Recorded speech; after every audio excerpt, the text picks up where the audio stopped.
What's up, everybody? Welcome to another episode of the Weekly Boost. This week, I'm with my good and longtime friend, Jason Farris. Jason, how are you, man? I am well, and you know what? You said longtime friend, and yes, that's true, by the way. I wasn't gonna start this off by calling you out, but how many years have we known each other? Oh, man, I've known you since you were a baby. Get out of here. If everyone could see me, they'd be like, dude, that's a lot of time. This guy's cool. I think we had this debate one time. We were at a real estate convention or something, and we had this conversation, and I don't know that we ever figured it out. No, I think the latest Tom Ferry one in Anaheim or something. Or That's when we were talking about it. But yeah. I want to say it's probably 2006. Yeah, man. I Somewhere think around there, early Inman days. Yeah. What happened was, so I got started in the industry before the subprime market collapse, and I started making the conference circuit, the rounds around the conference circuit in about 2008, 2009. Okay, so then that's what it would have been. So, gosh, I predate you. Holy heck. So thank you to people like you and, other graceful souls who imparted their wisdom and helped me grow up into the person I am today. Can't believe I'm having a baby now.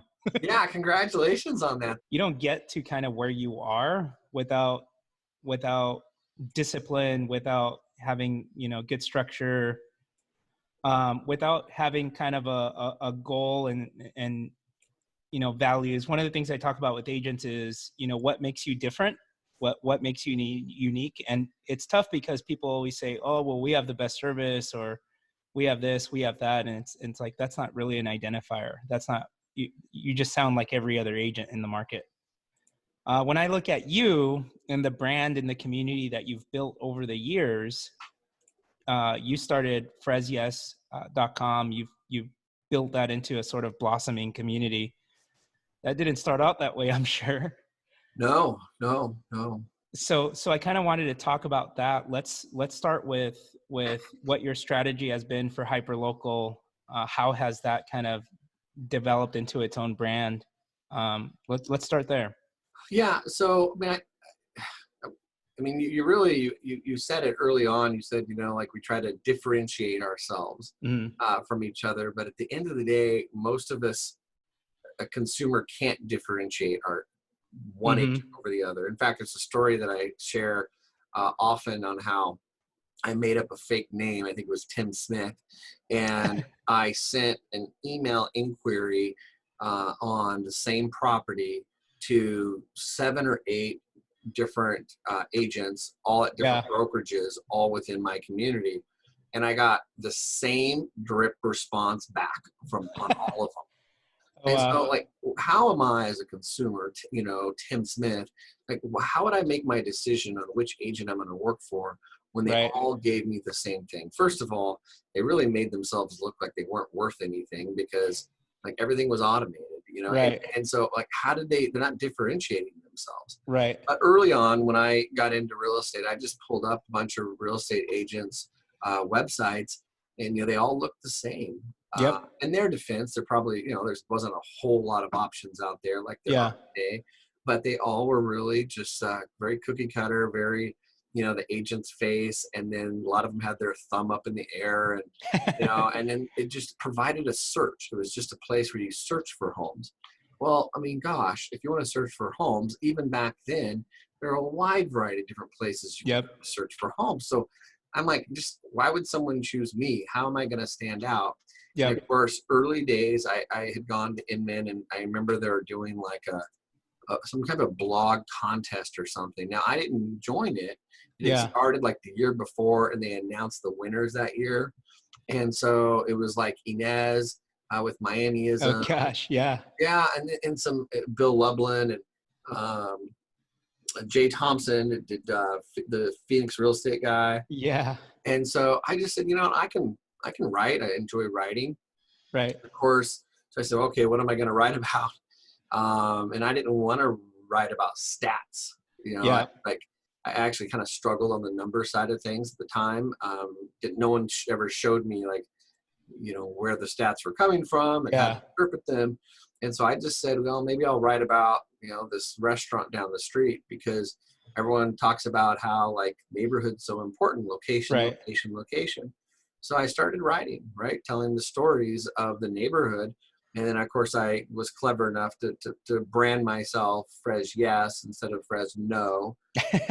But early on, it was very evident that the more I wrote, the more business was coming my way. The only channel I had to let people know that I was writing was on Twitter. Facebook Yeah. wasn't What it is now. that wasn't even in existence. Yeah. It was just Twitter. And so luckily I was, aggressive there, not just in broadcasting information, but Yeah. listening.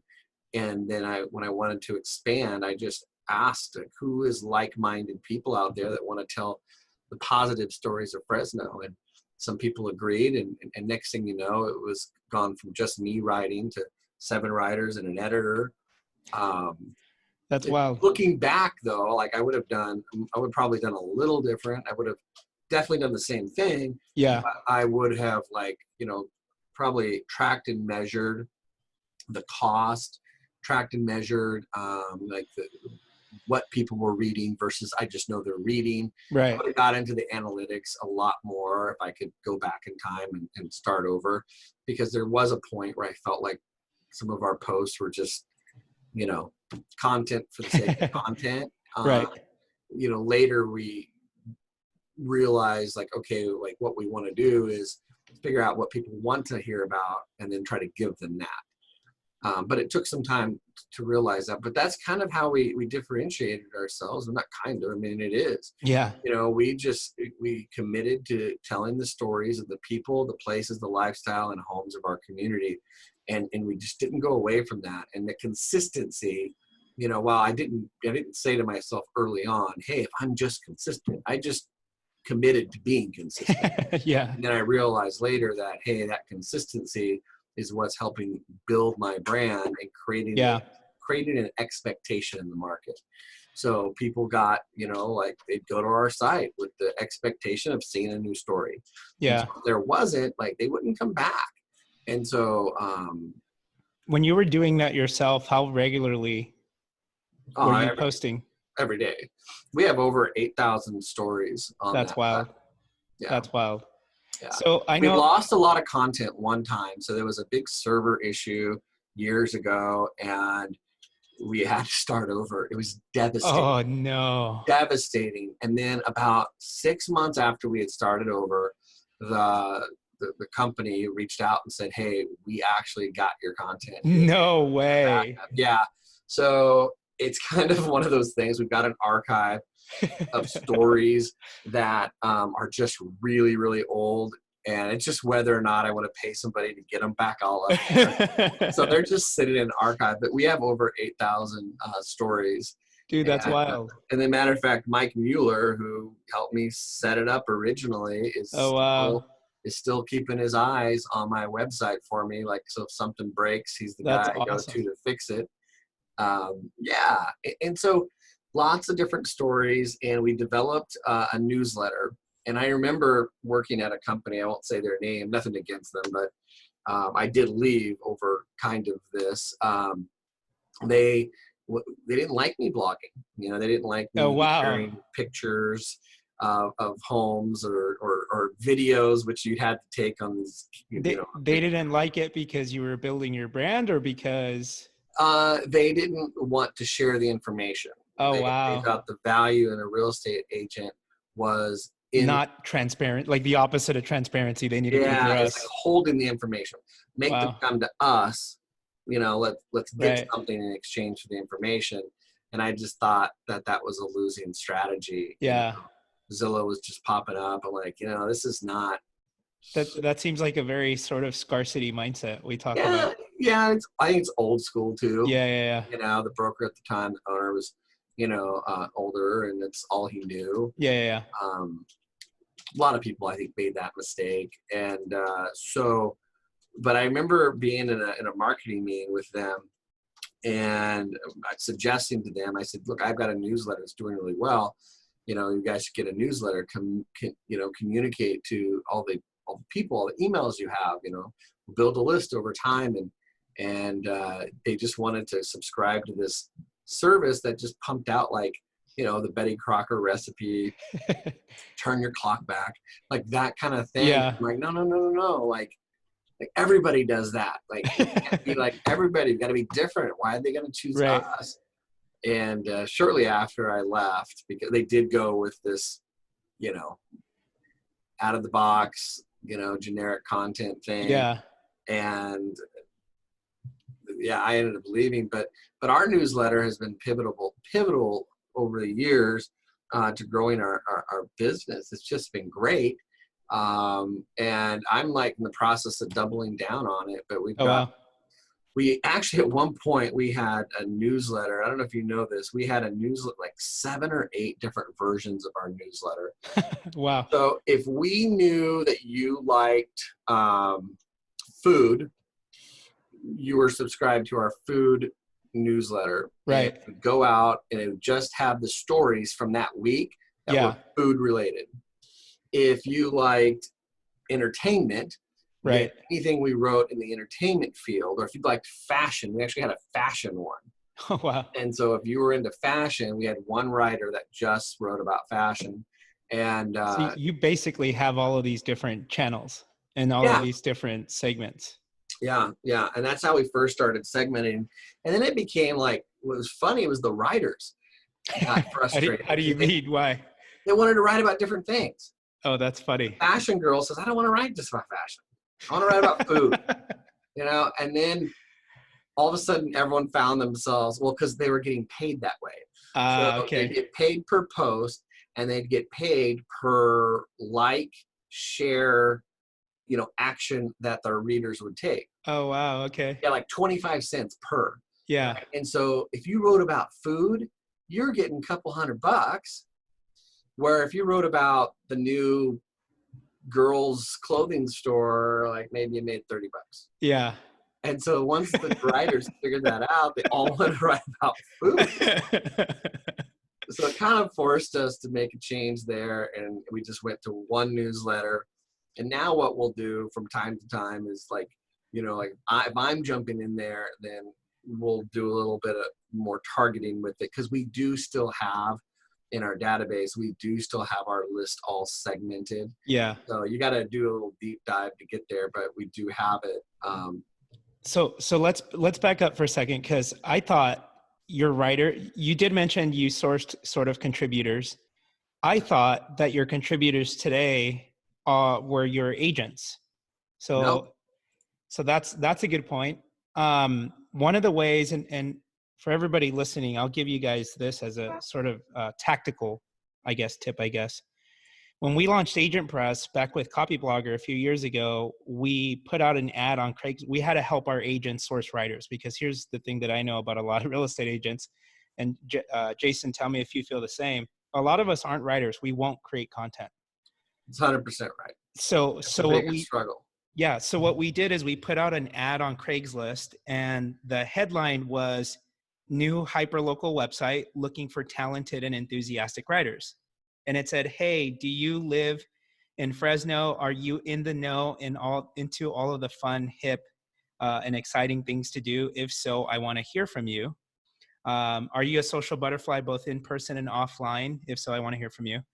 Hit reply and email me a link to all of your public social media profiles, not your private ones, your public ones, because I wanted to know that you were, in fact, a social butterfly online, because the job wasn't just to write content, it was to promote it to your social sphere." Yes. And then number 2, email me back a writing sample, and then email me a story, 300 words or so, on one of your favorite things to do in your community, and then insert community name. And what we got a ton of submissions from stay-at-home moms who were perfectly fine doing a sort of side job or, you know, work on the side.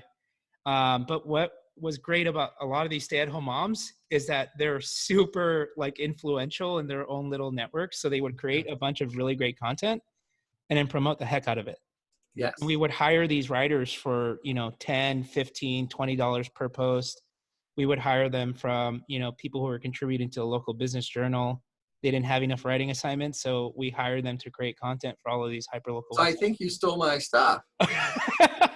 No, that's exactly what we did. Most of our bloggers were stay-at-home moms. A couple of them would have a job, and then they'd do it kind of in the evening. But Okay, that's awesome. They would be influential amongst their own, like their network, and so that was absolutely what we did.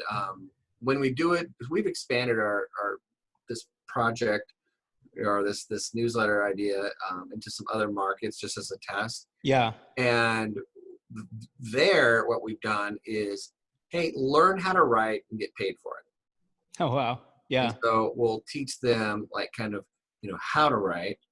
And then of course, if they're good, we say, oh, and hey, here's how you get paid. Like, we'll hire you.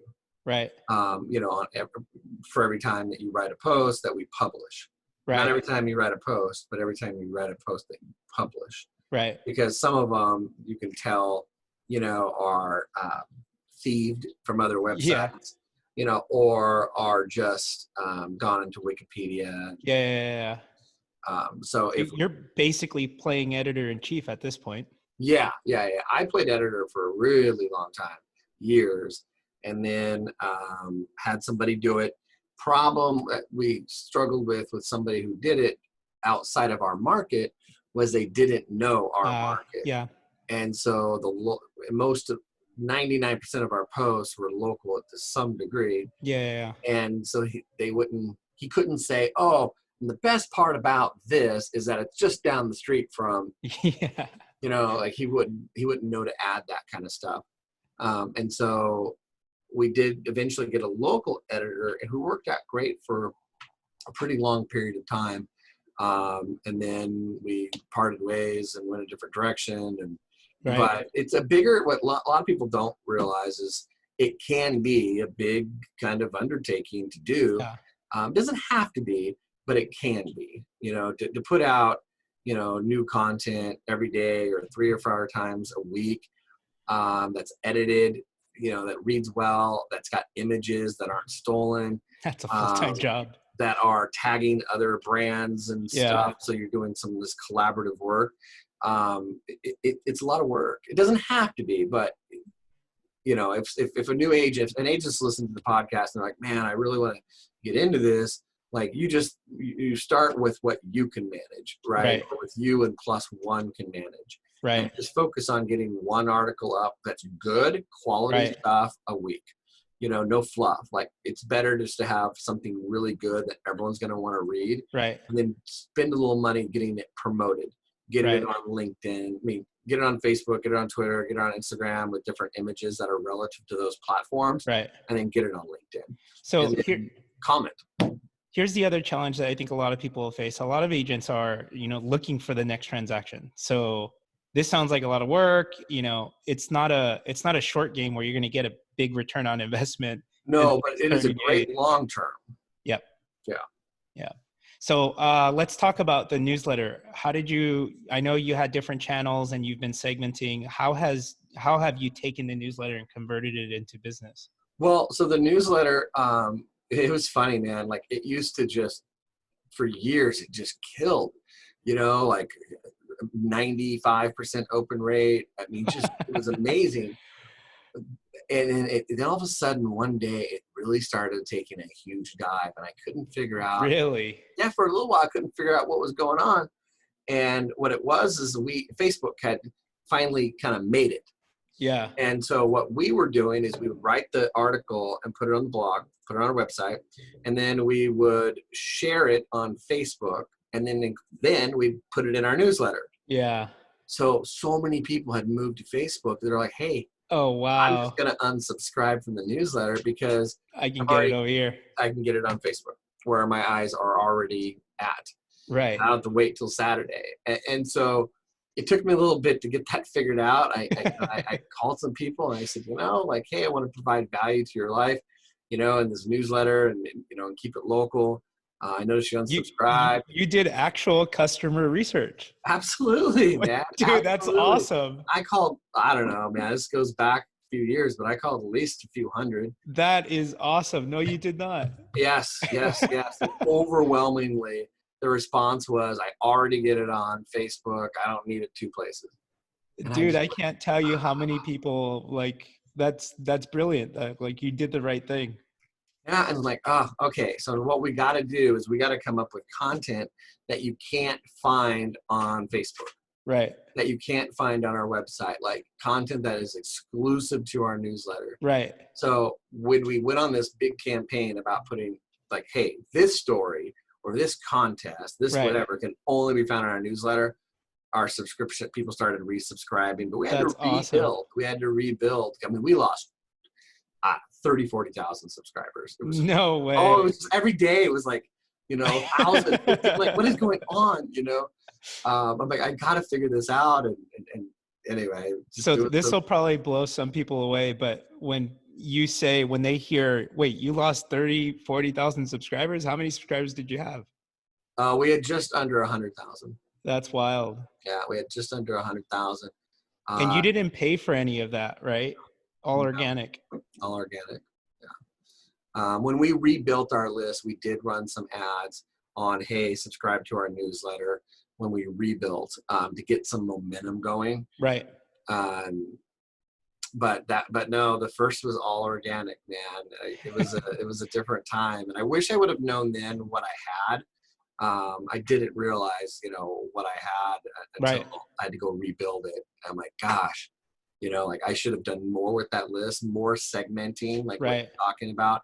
And that's a good topic for everybody. You know, a lot of times when I'm speaking on a stage, the topic is, you know, connecting with people in meaningful ways, right? About being like this list builder, but you know, or they're not leads, they're people. But at the end of the day, it's all about connecting with people in a meaningful way, right? Like what's relative to their life, right? The example that I always use is just an easy one to give, but if you are a beer lover, like you love craft beer, you make it at home, that's your thing, right? Right. And I send you a newsletter and the headline's like Wine Festival in Fresno. Like, I'm not going to be interested. You're just going to hit delete, right? And if next week, you know, if you happen to be a Oakland A's fan and the next week it says, you know, while the LA Dodgers win again, like it's a delete, you know? And so too many of those deletes and they're no longer interested. That's your unsubscribe, or they don't unsubscribe. They move you to your junk because it's never opened. Like you aren't showing trust to them at all. Now imagine though, if you got an email and it says, you know, new craft brewery opens up in Fresno, focuses on sour beers. Yeah. Like the beer lover's like, oh, no way. Heck yeah. I'm opening. And they're like, wow, this is cool. But imagine if it was a step further and it says, hey, Jim, right? Yeah. The reader's name's Jim. And so it's like, man, like, you're personalizing the experience. Yeah, like Jason really paid attention to the fact that I love beer. Now there down below, there's additional information. You know, there's a house, a featured house or something about interest rates. But I'm opening up with something that ideally they care about. Yeah. And so when something that they can relate with or resonate with, et cetera. Yeah. My CRM is, you know, that's what it's all about, right? It's knowing, you know, that this person likes baseball or football, or they're like both. This person likes tacos or hamburgers, like whatever. I want to know anything and everything about them. And it's funny, like, I mean, you think about the big brands, right? Like Amazon, Google, you know, Zillow, like these big brands are spending millions and millions of dollars to learn everything there is about their consumer. Yeah. Oh yeah. It's just what they do. And they're doing it because they want to figure out how to make a connection with my people, with the people in my database, the people that are reading my newsletters. And once they figure out how to make a meaningful connection, they're making a connection, but once they get a brand, they create their brand because something that the consumers trust. Yeah. They can make a meaningful connection with that brand. I mean, I'm in trouble. Yep. You know? Real estate agents across the country are in trouble. People don't want to spend $300,000 or $500,000 with someone they don't trust. Yeah. certainly not a brand they don't trust. So, Yep. to Zillow's credit, right? They're doing an exceptional job with their brand. Like they Yep. are becoming a brand, not only a household name, but they're becoming slowly a brand that they can trust Right. as they as they move to this flex program and they start shedding away agents who are just trying to buy attention, Yeah. going instead with agents who want to provide exceptional experiences. Their brand, their trust that they're building with the consumer will increase. And then they're going to take all that data that they've been collecting for years. They're going to talk to services that And collect dominate. interest. And all of a sudden it's going to be, hey, Jason, looking for a house near, XYZ taco joint. And I'm going to go, yeah, man, like that's my favorite taco joint. And there's going to be a house right there. And that's what we are doing today. So my agents in my office aren't, but like I'd love to get them there someday. Is I will do it, right? Like I know my database is dialed in that way where I can go to the taco place. Yeah. Like, wow, this is really good carne asada. And I can go to my database, filter out everything that's not carne asada, and then send information about this taco joint to just the people who care. Just that segment. Yeah. So do you ever pitch or send like announcements and broadcast emails to try to convert it to real estate, or is real estate kind of the subtle undertone of? It's got to be the subtle undertone. So I will say with absolute certainty that over the years we've tried Yeah. to just lead with real estate, and it's just people don't care. They're like, Yeah. like we'll watch them bounce off our website. Like if we have a real estate article Yeah. that we just published, we sure as hell, in addition to that, better have published a few articles about local. Yeah. Right? Otherwise, so when they click on the article and they're like, okay, it's just about this, over to the right-hand side, they're like, oh, what's that burger joint? Yeah. Or what's that event that's happening on Saturday? So at least they're clicking to another story, not just leaving our website entirely. Yeah. So, but every time we've led with real estate, our traffic goes down. It's just the numbers really change. Yeah. And so that's okay. Like we're fully committed at this point to being a media company. Yeah. I think you've probably heard me say this before. Like I really want to position us as a media company first. Yeah. That happens to employ skilled real estate agents, not a real estate company who goes and hires, or tries to be its own advertising company. Well, you're a brand that's being of service to the community, right? Yeah. So how do you people can't, your listeners can't see, but I mean, I've got a mock-up. I'm trying to know where it is off the top of my head. A mock-up of new real estate signs. I was just kind of,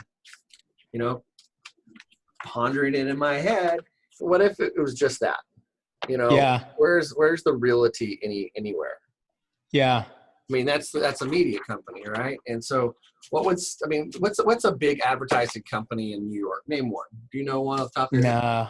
I mean, we could Google one, right? But let's say it's, firework advertising. Yeah. Like what would be so bad about a sign in the yard that said firework advertising? Yeah. Like presents this home, just like they would present a BMW, Yeah. right? Or a nice watch. Really, it's all about exposing the home to the most amount of people, and who better to do that than an advertising company or a marketing media company. Yeah. And now, who's going to handle the negotiations? Who's going to handle the paperwork? Well, that's okay. We happen to also, employ some amazing negotiators, and and they're going to help negotiate all this. And by the way, we've got some people who specialize in pricing homes, and we've got them all lined up too. So it's just interesting, I think, to me, and for the agents that are out there, it's maybe it'll get them thinking about how to position their brands in the coming days and weeks and months. Is it ever a point of, because I can imagine a few markets out here where they'd say, a certain luxury market, I have to go with Villa, or I have to go with so-and-so. So is it ever an objection point when you're at a listing appointment? When they say like, hey, I'm going to go with the more traditional. Yeah. No, I don't get that too often. I mean, at the end of the day, I mean, it just comes down to, what are you looking for in the sale of your home? The most amount of money? Well, yes. Do you think, what's the best way to do that? Get it in front of a handful of people or like hundreds of thousands of people? Yeah. Well, I guess hundreds of thousands. You guess? I mean, it's supply demand. Yeah. If I can convince, 100,000 people that, your house is the house to buy, and there's only one of your homes, like, guess what? We're going to get offers, and we're going to get good offers. Yeah.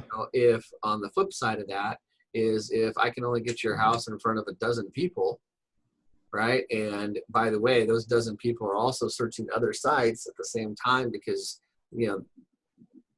the website they're searching on is not unique to anybody else. Well, then how many offers do you think they're going to get? Yeah. None.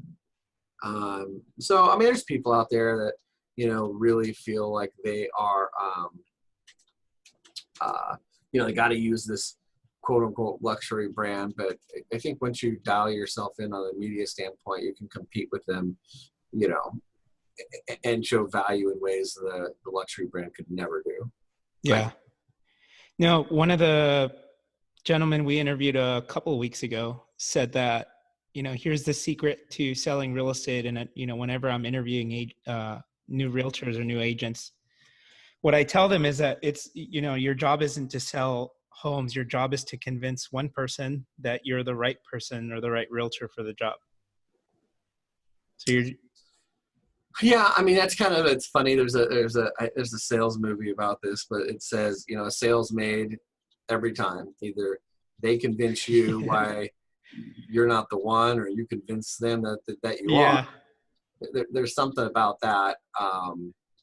But I mean, I don't know, just ask yourself anything that you're going to sell. What buyer has ever gone to a real estate agent and said, I'd like to overpay for a home? I mean, right? Nobody has ever done that. And so like but they're willing to pay what's fair. Yeah. Some people want, I'm not willing, I don't want to pay what's fair. I want something, I want to get a deal. Yeah. Right? But whether they want the deal or they're willing to pay what's fair, they're never willing to overpay. And so, at the end of the day, we got to remember that. And so the seller has to remember that too. And I'll just tell them that, like, hey, I'm going to take you out, or an agent in my house is going to take you out, and you're going to look at homes. And I don't expect you to overpay, and so it's the same thing here. So why don't we reach all of the people who are looking to buy, are willing to pay a fair price, and then we'll get more for your house by negotiating with all of those people together at the same time. Yeah. Right. And a seller wants to sell and a buyer's looking to buy, and so we have to accomplish those basic needs. Yeah. That's a Sharon thing. Sharon said that one time. He's a good dude. A seller's looking to sell and a buyer's looking to buy. Remember that when you walk in the living room. Yeah. What problem can you solve? Well, I have a problem. I want to sell my house. Okay, well, let's make that happen. And then you just go from there. But the segmentation thing is important, I think, in the coming days. Like, again, it's people building trust. Mm-hmm. And the sooner you're able to connect with them in a meaningful way, something that's relative to their life, the sooner you can do that, the better on. Yeah. And so the more you can take from them, like, it was another Jeff Turner, to throw out another name from the past. He said one time, I don't know, it was on stage or just to me at dinner, but he says, listen with intent. Yeah. And I just, that has always stuck with me. Yeah. And so, like, I'm really mindful when I'm with my clients or with my agents or my staff, like, I'm always trying to listen with intent. Right. And so everybody you meet, if you like are always listening, what's the problem? What are they trying to solve? What are they trying to tell me? Like, like really listen, like be present, not be on the phone at the same time, like really be present. Then you will learn a lot about your client. And when you learn about them, you'll be able to communicate, to the way they want to be communicated to. No, that's 100% right. They have these newsletters that are coming out now, and I love this. there's a little thing that said, little button, and it says, "Do you like hamburgers?" And I laughed when I saw it because I knew exactly what was happening. And I said, "Yes." He said, "Yes or no? Do you like hamburgers?" And I said, "Yes." And it says, "Awesome. So do we." And that's it, right? Nothing. It didn't take me anywhere. It didn't take me to a coupon for, a Big Mac. Like, it just said, "Thanks. So do we." And I thought, oh wow, like, how good is this company? They just logged. They know the newsletter was sent to me, so they know that it's Jason, right, at FresYes.com. Yeah. They know that. And right then, I got tagged as a hamburger lover. You got segmented. Yeah. And so I'll get a newsletter from them, or it'll be a collaboration between them and a burger joint. And they'll send me a newsletter that's going to be like, I'm totally going to open because that subject line is going to be about burgers. Well, listen, I think I meet with a lot of agents on any given month. I've met with a few agents where they have, 4,000 people on their database, 5,000. I met an agent who has 19,000 people on their database. Mm. And, what I said to them was, we don't need to go out and advertise and generate new leads. I'm willing to bet that there's money, that there's revenue in here. There's revenue in here, but when we're consistently blasting somebody with an IDX strip, I don't think an IDX strip is something of value. No. The reason you're getting 9%, 14%, or even less, a 4% open rate, is because you're not sending anything of value. And I'm sorry, but an IDX strip is not of value. Like, an IDX strip is relevant to a consumer who's in the game or in the market to buy right now. But I feel like a lot of times the mindset is, buyers aren't going to be ready when you want them to be ready. They're going to be ready whenever they're ready. That's right. And that's going to be 3 months. That's going to be 18 months from now. They're somewhere along that path. An IDX strip isn't going to get them off the fence to buy or sell a home right now. I'm sorry, it's not. Yeah. And, some of these old cliche type sayings that you hear, they're cliche for a reason, but it's just TOMA. Right? Like, how many times have we heard top of mind awareness? Yeah. Like, we just got to keep top of mind awareness, and they will buy when it's time with you. Yep. If you have been trustworthy over the course of the 3 months, 6 months, trustworthy, meaning giving them something that they care about. Yeah. As soon as you break that, it's done. It's done. And there's a lot of other intricacies, but that's it. Like, you break trust. Like, I went on a listing appointment one time, and I was embarrassed that one of my agents in my office had also gone, and I didn't know it. And that's kind of if I ever hear that I'm competing, I'll step out. If they want, we'll list together. Yeah. But this particular, I got through the appointment, and at the end, she says, "Hey, we actually interviewed with one of your agents earlier today." And I was like, "Oh shoot!" And she says, "We're going to go with you." And I said, "Well, I'd love to bring back some feedback for him." And she said, "Sure." Like, within a couple hours after he interviewed, he was sending us an IDX feed of properties in Bass Lake. Yeah. Like, we didn't mention anything about Bass Lake. We said we'd love to someday, be living on a lake in Colorado. Like, we're moving to Colorado. We're selling our home to move to Colorado. Oh, wow. Like, what is an IDX feed full of houses, 45 minutes north of us? Right. Like, have to do with anything. She said it just turned us off and made us feel like he wasn't listening. Yeah. So at that point, like, we were done. Wow. I understood. Yeah. Makes sense. I mean, obviously I spoke to the agent, and he's like, "Man," he's like, I just thought, like, some of us search for lakefront, maybe they stay here, It's okay. I mean, there's some rationale behind that thought, but not enough. Not enough. But I think I think agents are going to start to get, it's a numbers game. You can stick to the IDX search if you want. And if you've got 100,000 people in your database, like, you're going to get lucky from time to time. Yeah. And that's cool. I think, though, the winning play is, to figure out who your buyer is, who your seller is, get to know them. It can be scaled. Play the long game. Play the long game and build your business, and it'll be here for years to come. And things like this COVID, like, it's been horrible, but like, for us, we were uniquely positioned to handle it. Yep. like we put out like coloring books and activity books and restaurant guides. Like people were trying to figure out how to honor local restaurants. Oh, wow. Like 3 weeks after we had done 8 things, you know, like, because we had all the information and our systems and processes are set to do it. And That's so, awesome. you know, we crushed on that. And, you know, does it mean sales immediately? No. But Yeah. did we build, you know, trust in our community? Heck yeah. Absolutely we did. And 100%. every one of those restaurant owners is loving us, you know? That's awesome.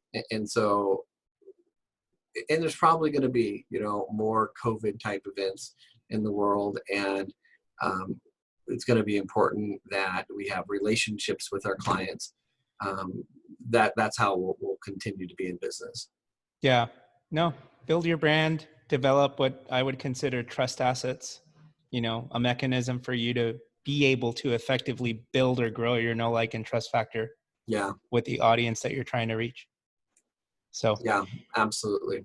Which is what, like, you take our relationship, like, I mean, you know, you've built that. I mean, you know a lot about me from working with me over the years, whether I'm in a database full of information about Jason or it's just because of memory. But I mean, you know, there's early in my professional career, I owned a company that rented out inflatables, like inflatable obstacle courses and Velcro walls. Oh, wow. Yeah, stuff like that. And I helped design some of these things. Like it was really when that whole industry was starting.